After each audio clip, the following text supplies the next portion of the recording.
Hi everybody, welcome to the second Torah study of the spring 2022 semester. Today, a great day, 2222 on Tuesday, February 22nd on 2022.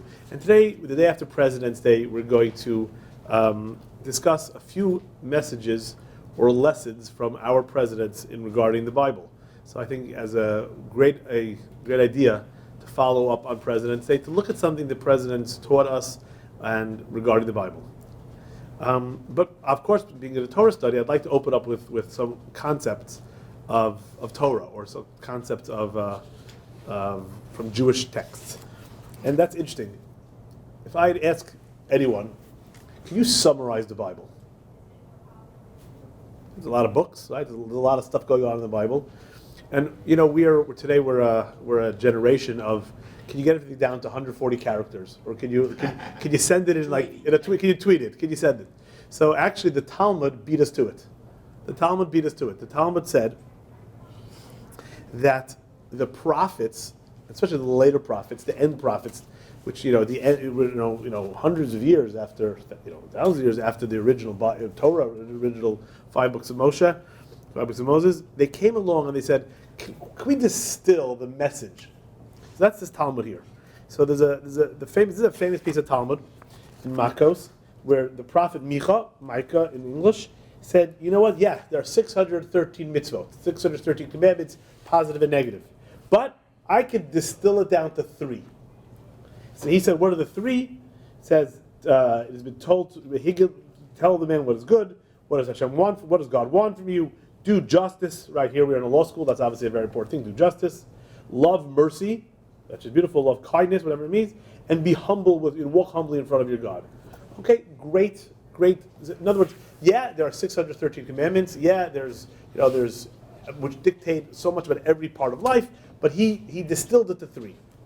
Then the prophet Isaiah, who came before Micha, but he said I can get it down to 2. Observe justice and perform righteousness, very similar. The prophet Amos said I can get it down to 1, right, which is seek me and live. And then we have a very famous, this is how the piece of Gemara ends, the prophet Habakkuk, it said I can get it down to 1. And that is Vitzadik, the righteous, be'emunaso yichya, will live in his faith. Habakkuk 2:4. So it's very interesting, and this was always interesting to me, that a lot of times concepts, the underlying concepts, are not always there. What do I mean to say? That this you have a lot from Maimonides, which came later on, and the later Middle Age, we call the Rishonim, the later authorities, and they spoke about what is the Torah gives you a commandment. Don't, for example, I was getting a lecture the other day. It says you can't stand idly by when your friend is being murdered. Because when your friend is being murdered or chased or right, you can't stand idly by. So we instinctively say, I know why that is. Murder is bad, death is bad. But if you look at the rabbis say, no, there's an underlying theme here. The theme is society. Society has to run. So I have to stick my neck out for you, and therefore I expect you to stick your neck out for me. So it's a societal pact that we all think about and care about each other, which is very interesting. It's something to think about today in 2022. That the reason I don't want to let you get murdered is because we have a societal pact for each other, and not because which it's totally that's I gave that lecture somewhere else. But so I think it's very interesting that there's a lot. It's a very interesting piece of Talmud. What does it mean that you distill 613 commandments down to 1, and secondly, what does it mean faith? What does it mean here by faith? And it's a very famous, I like very much, is a very famous few verses from Jeremiah chapter 7. I'll read the English. For when I freed your fathers from the land of Egypt, I didn't command them concerning burnt offerings or sacrifice, even though that is what he said. But this is what I commanded them. Do my bidding, that I may be your God, and you may be my people. Walk only in the way that I enjoin you, that it may go well with you. So, okay. That means here you have the prophet Jeremiah saying something very interesting, and said, there's so many commandments, 613 commandments. But there's something called a connection to the Almighty, to the divine, which is walk in my ways, know what I want from you, and it'll go well with you.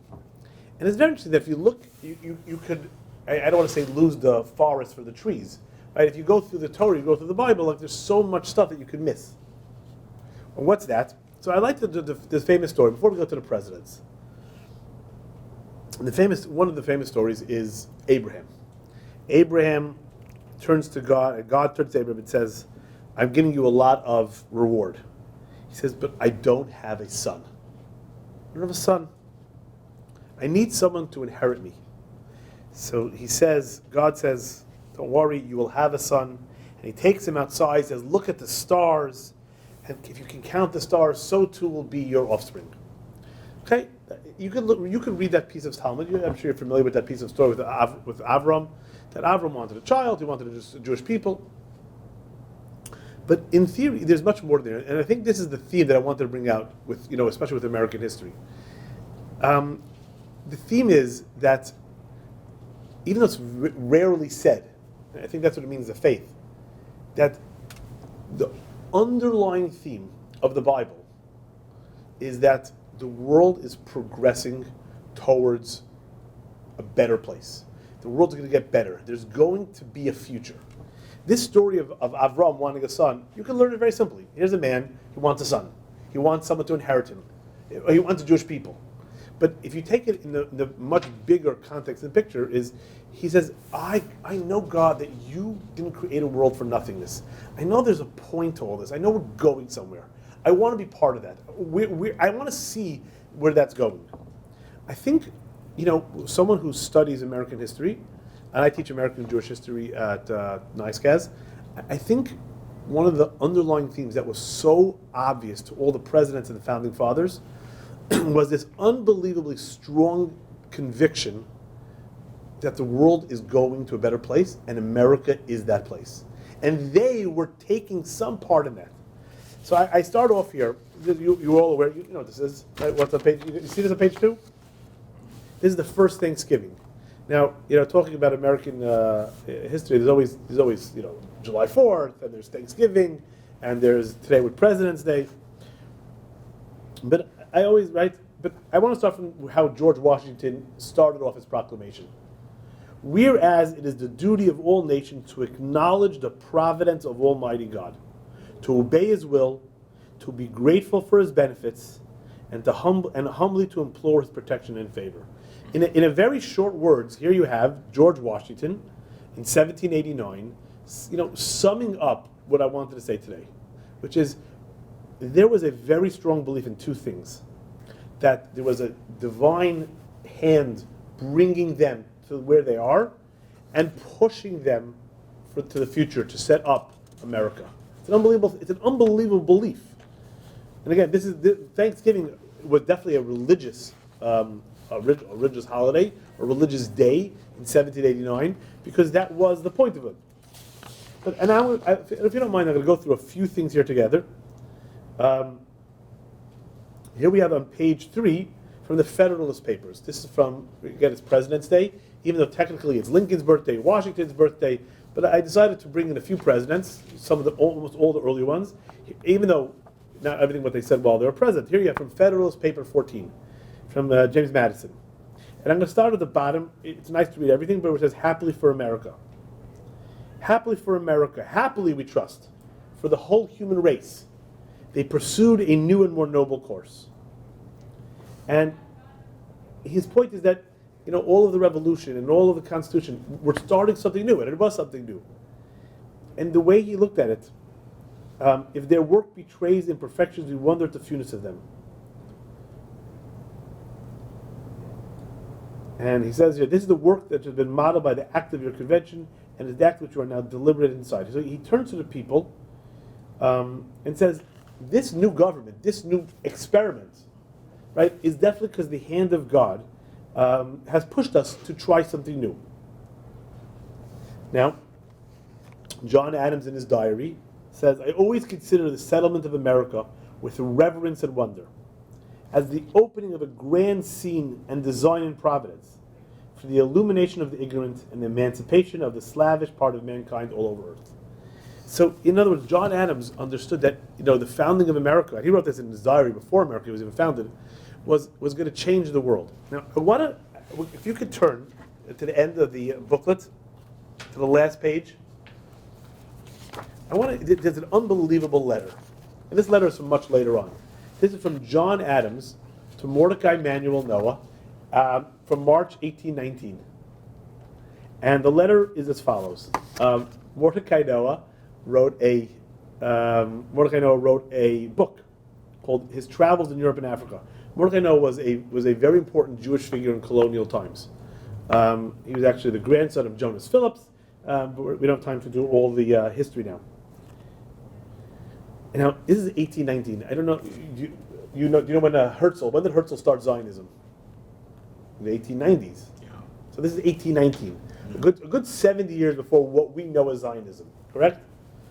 And look what it says here. I'm going to go to the middle. If I were to let my imagination loose, I should wish you had been a member of Napoleon's Institute at Cairo.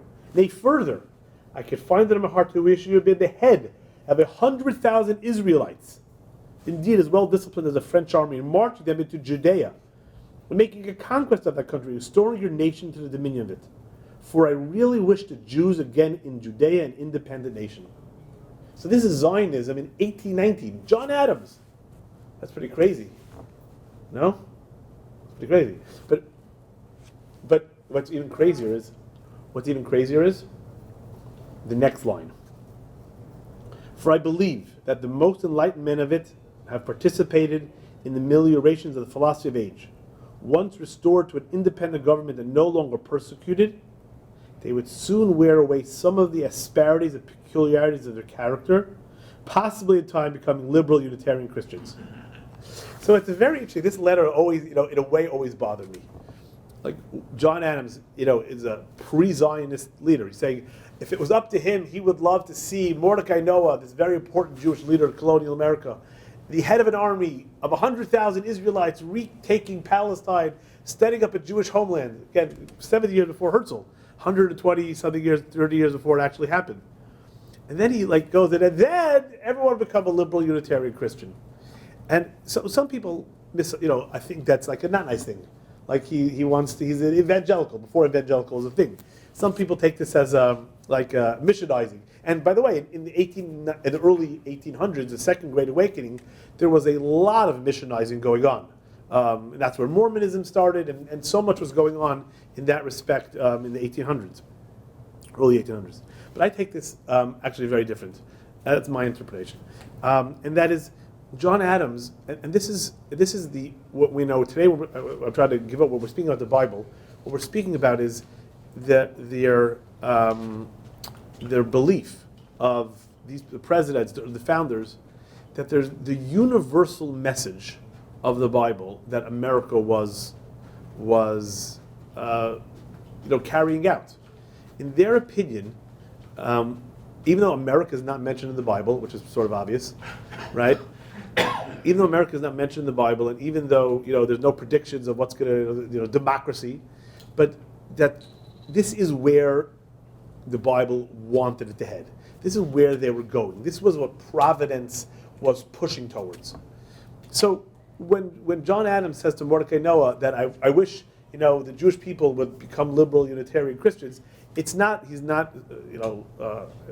God forbid tried to say I want to evangelical, I want to be a missionize everyone. He was saying I identify with the Bible of this universal message. And that's always part of from a religious perspective. And that's part of that original Talmud problem, that there's always to look at the Bible from a very trees. You got to do all the commandments, 613 commandments. You got to do them. There's also this theme and this concept and faith, which is overriding and not particular to one act or another act. If we can go on, and I always we are now, one of the reasons I would like to mention this is we are now called Touro Long Island Campus. We used to be called Touro Law Center, but now with the addition of other programs, we have Touro Long Island Campus. So I'd like to talk about the Battle of Long Island in a second. The Battle of Long Island. Now, most people don't realize that the Battle of Long Island actually happened in Brooklyn. The reason it happened because it's a Long Island, and there's an arbitrary line called Queens and Brooklyn. But really, this Long Island ends by the end of Long Island by Brooklyn. That's one Long Island, that's Manhattan. Why do I mention this? If you look at your footnote here on, the bottom of page 4, the Battle of Long Island was, I would say, one of the closest examples of an open miracle that made sure that America happened. The Battle of Long Island, which was August 29th, and General Washington, for those of you who know the way Brooklyn looks, and there are heights, and he thought he controlled all the high ground, and in the east, by Jamaica, what we call Queens, the British broke through his forces, and basically all the American troops were trapped, and because the British came through the pass, Jamaica Pass, and surrounded them, and all of Washington troops, thousands, almost 10,000 of them, were about to be either captured, slaughtered, who knows what. And they started secretly sneaking across the East River back to Manhattan. And as you see here, the next morning, random August 29th morning, there was fog, a dense fog, out of nowhere. And that dense fog allowed Washington and all of his troops to cross the East River back to Manhattan to safety. And that's here the footnote at bottom of page 4. And Washington actually, as the hero that he was the last man to leave the island of Brooklyn, the Battle of Long Island. So the Battle of Long Island was, a clear miracle. And so Washington wrote a letter to a Samuel Langdon. Langdon was actually a very important person, a preacher, and he actually said an unbelievable line. I have a footnote too, where if I'm not mistaken, instead of the 12 tribes of Israel, we may substitute the 13 states of America. And that just shows you the founding fathers' identification with the ancient Israelites, with the Bible. But Washington wrote to him and says that man must be bad indeed. I mean, you have to be a bad person who can look upon the events of the American Revolution without feeling the warmest gratitude towards the great author of the universe. What a great Washington turned a phrase to call God an author. An author. I think I read this. I never read Harry Potter, but have you read Harry Potter? A good author knows the end. I think Harry Potter is 7 books. I never read it. I think it's seven volumes. But the J.K. Rowling, I think, said that the whole story was in her head from the first day, and it just takes 7 books to get it out. But the picture, when you write a book, when you're an author, you have the whole story in your mind. And by calling God the author whose divine interposition was so frequently manifested on our behalf. So here you have, we are on page 4. If you want to look at the handouts, we're on page 4. No. And so here you have Washington basically describing the American Revolution, and was here, understanding that there's a hand of God here. And I want to turn to Jefferson. So we sort of spoke about Adams, we spoke about Jefferson a little bit. But actually, before we get to, let's stay with Washington. If you could turn to the back of the booklet, and that is, there's a few things I wanted to show you. George Washington, in 1790, basically went on a victory tour. Now, not a victory tour for the Revolution, which was over many years ago, but in 1790, a victory tour that America started. The states had ratified the Constitution. He was elected president. So he wrote letters, and they wrote letters back to him from all over. The famous one, which is why we're named Touro, is from the one in Newport, because of the Touro Synagogue, even though it was named Touro Synagogue much later. But that's the second one I want to talk about. I want to talk about the first one today. So it's the back of the booklet after the pages are stopped to be numbered. So it says, from George Washington to the Savannah, Georgia Hebrew Congregation, 14 June 1790. So this actually, you'll notice, is in the June of 1790, and the famous letter to the Touro Synagogue in Newport was in August of 1790. So this came first. So obviously what happens is, you can look at the bottom, that an earlier, the Jewish congregation in Savannah, there was quite a large Jewish congregation in Savannah, Georgia. They wrote a letter to the president, a famous person named Mordechai Levi Sheftel, and you see that all here. Um, I'm going to read to the end of the letter. May the same wonder-working deity who longed since delivering the Hebrews from their Egyptian oppressors planted them in the promised land, whose providential agency has lately been conspicuous in establishing these United States as an independent nation. So you have very clear Washington making that comparison. And this is something you see throughout the Founding Fathers, looking towards the Hebrew Bible, looking toward the Exodus story as an inspiration. And here you have it again in that famous letter. So if you look to the next page, the first letter, and I point this out always to many people, most of what Washington said was not his words. The famous words of George Washington were actually not his. So if you take a look here at 2 pages, on the top of the page, one says on August 17th, and one page says on August 21st. So on August 17th, the caretaker, the sexton, his name was Moses Seixas. The E-I-X-A-S is pronounced like a sh. Moses Seixas was the caretaker of the synagogue in Newport, Rhode Island. And he wrote a letter to welcome George Washington to Newport. Again, and he wrote it part of the letter was to thank him and welcome him, and also to plead for religious toleration. We can't forget that at this point, before the Bill of Rights, really, it was up to each state to decide how to treat non-Christians, and some states still demanded a vow or an oath of belief in Jesus, the New Testament. And it wasn't so clear what this new country or each state was going to do with the Jewish and other. And again, there were a lot of other, if you were a Quaker, if you were a Protestant, if you were a Baptist, there were a lot of differences, not only between Jews and Christians, but among Christians themselves. There's Catholics. There's a lot of differences. So there was a big debate what was going to happen. So when the famous words that Moses Seixas wrote was. And he writes here, I'm looking at this, right? And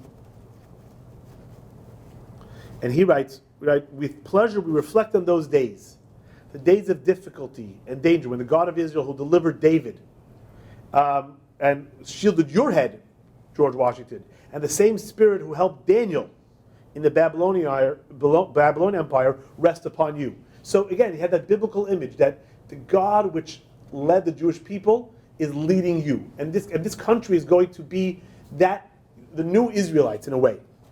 And he says, interesting, and that's what I want to point out, he says, this government, we're happy to see a government which to bigotry gives no sanction and to persecution no assistance. Those famous words of George Washington are actually Moses Seixas' words to George Washington, like hoping for it. And then, interestingly, in George Washington's response, he writes, but George Washington actually had a brilliant response. And I think that we don't give enough credit to what he said here. He says, the reflection of those days, you're right, God was with us. Where are you? I'm on the next page. George Washington, August 21st, his letter.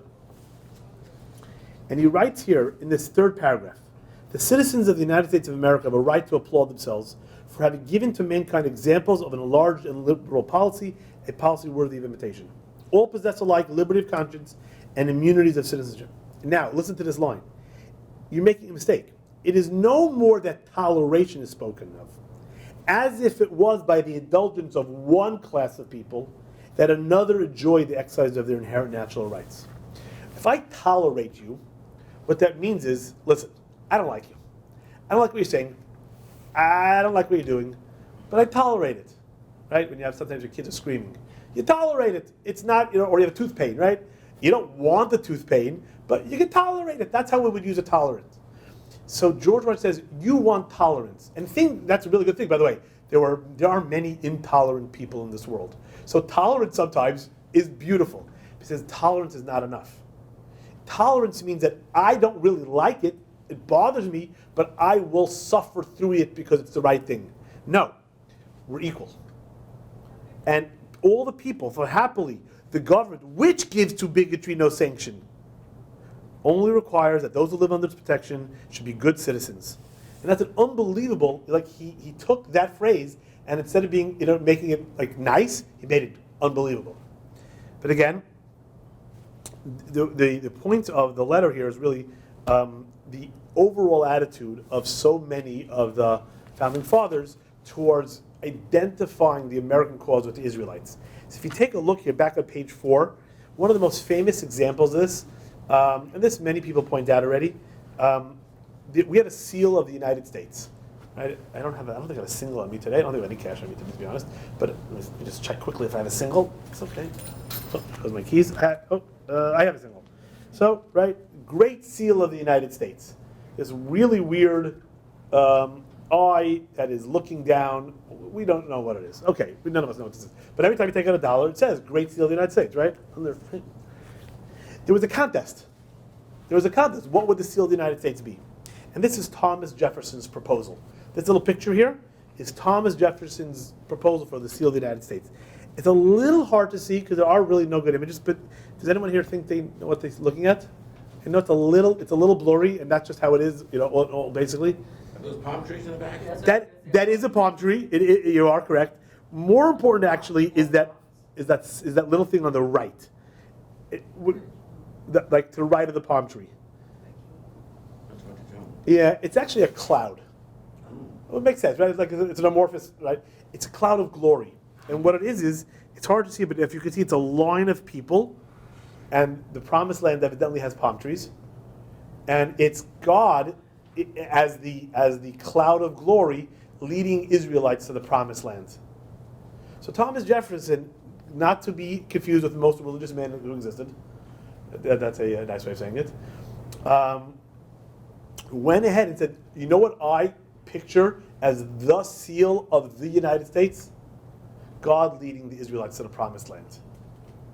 And really you have everything there. And that is what the Bible, this Bible stories are real to the founding fathers to the effect that the world and God had that's why they use the word providence always. They use the providence as a noun. They don't say God, and they were very careful. Which is, by the way, one of the reasons that you don't find very, Christian names in the Declaration of Independence and things like that, is because they were very afraid to. Again, there were many different sects of Christians who had many different beliefs, and they were trying to make everyone happy. And there were definitely those who were what we'd closer to atheism or deism, like Thomas Paine in his Age of Reason. Even though, so they used terms for God that described how they viewed him as acting. Providence, author. That they mean today you wouldn't get up and say call God author or provident, but that's how they viewed it, and that they took the whole As did the Israelites. As did the Israelites. Exactly the point here. That the founding fathers took the themes of the Bible more than the text of the Bible and made it that's how they view the world, and that's how they view America. And again, here you have from Jefferson's second inaugural speech. Again, right? It's really good. I shall need to. Again, he's saying that I know I'm a man. I can make a mistake, etc. I shall need to the favor of that being in the hands whose we are, who led our forefathers, as Israel of old, from their native land, and planting them in a country flowing with all the necessaries. That's how they wrote it, and comforts of life. Who has covered our infancy with his providence, at a ripe year with his wisdom and power, and to whose goodness I ask you to join with me in supplication, that will he enlighten the minds of your servants, guide their counsels. So again, they didn't say God. It's It's very clear. He said being.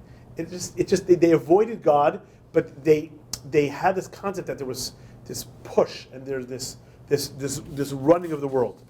And again, I'd like to end off because again, when I guess some of us were younger, it was Lincoln's birthday and Washington's birthday. It wasn't President's Day. So I'd like to end off with Lincoln, even though we did Washington, Adams, Madison, Jefferson, and we're going to skip. Not that the other presidents are less important, but Lincoln it is Lincoln's birthday also, partially, and we celebrate that. Lincoln actually, again, luck would have it, or God providence would have it, however you want to say it. He was only convinced to issue the Emancipation Proclamation because he believed that the victory at Antietam was a sign of God. And he says here, now it's for sure. He made a vow covenant that if God gave us victory, it's an indication of divine will, and it's his duty to move forward in emancipation. God has decided this question. It's an unbelievable thing. In other words, you wouldn't expect, like, again, like, can you imagine, like, if Biden would like to say, today I figured out that God told me, like, what, I mean, like, you laugh at him as a fool. But it was, as hard as for us to understand, the nation was going through a very difficult question, and he said, God gave me the answer. I know. And Lincoln's second inaugural address, which some have really honestly called one of the better sermons they've ever heard, it was more of a sermon than an inaugural address. It was, he appealed to both, everyone prays to the same Bible and prays to the same God. So, in other words, the South also believed God was on their side. I mean, right, they were also religious people. In my class in American Jewish history, which I teach at Touro undergrad, nice guys, we discussed that, there were, from the American Jewish standpoint, there were rabbis on both sides. There were rabbis in New Orleans, there were rabbis in Savannah, Georgia. They believed they were right? One of the great books, if you have, it's a great children's book for your Passover. There's The Yankee at the Seder. Have you seen it? No. It's a great book. And it's a great story. Imagine you are in Richmond, Virginia, and you just lost a war. So who's your enemy? Who do you hate the most? The Northern soldiers, right? Mm-hmm. Right. You live in Richmond, Virginia. Now you're sitting on your front porch eating matzah at Passover, and a Union soldier who you hate walks by, says, "Wait a second, matzah, Passover. Can I join you? Would you invite him into your house? This enemy who you hate, but he wants a matzah because it's Passover." And it's a great, they put it out as a children's book. It's a great children's book. And it's a great theory, once the war is over, back to being brothers again, North and South. Yes or no, it's a great story. But what Lincoln said in his second inaugural address, there's so much, I don't want to pick up, there's so much good here. It gets to in the middle here. If we shall suppose that slavery is one of those offenses in which the providence of God must need come, but which having continued right to remove, and he gives to both North and South this terrible war as the woe, because again, this horrible war, millions of millions, hundreds of thousands killed because of slavery. We have to say, God, listen, we're taking the message, and if God wills that it continues until all the wealth, all destroyed, it might destroy all of us to get rid of slavery. It's worth it because this is what God wants. And then the end is with malice towards none, with charity to all. But it comes to the beginning. It's like we are convinced that we know what God wants. And sometimes, and really, one of the reasons we celebrate Lincoln as such a great leader was like he was so convinced that this is what God wants. And so much of America was founded by those people who believed that democracy, the liberalism, the not only toleration but the equality was part of what God wanted, and that was the theme that they saw. Whether you find it in the Bible on this line or this line, you won't find it so much. But I think that's what I started with. That sometimes you have to look to the Bible for its themes and more than it's just its actual direction, which is what the Talmud tells us the prophets did. And the truth is, in modern day, just to end off with the modern day. Even the civil rights movement in the 1960s was greatly inspired by Rabbi Heschel, by A.J. Heschel, who marched all the time, and his book The Prophets, and his book also about Isaiah, was one of the great inspirations to Martin Luther King and others. And he was able to pull out ideas and concepts that there's going to be good. It's going to be good. We're marching towards good. And it's going to work out at the end. And that's what the theme, and that's where we're going. So I think that's an always inspiring message. I always say, like, you have, as I said before, you have Thanksgiving, and you have July 4th, and you have President's Day. I think President's Day, to me, is taking these individuals who had a conviction that, Thanksgiving is you give thanks for the past. These men had the conviction of the future is going to be great. And that, God is pushing us and put this experiment, which is still going on, pushing this experiment further so that we can always achieve a better world. I think that's the message of President's Day. I thank you so much for joining me, and I hope you enjoyed.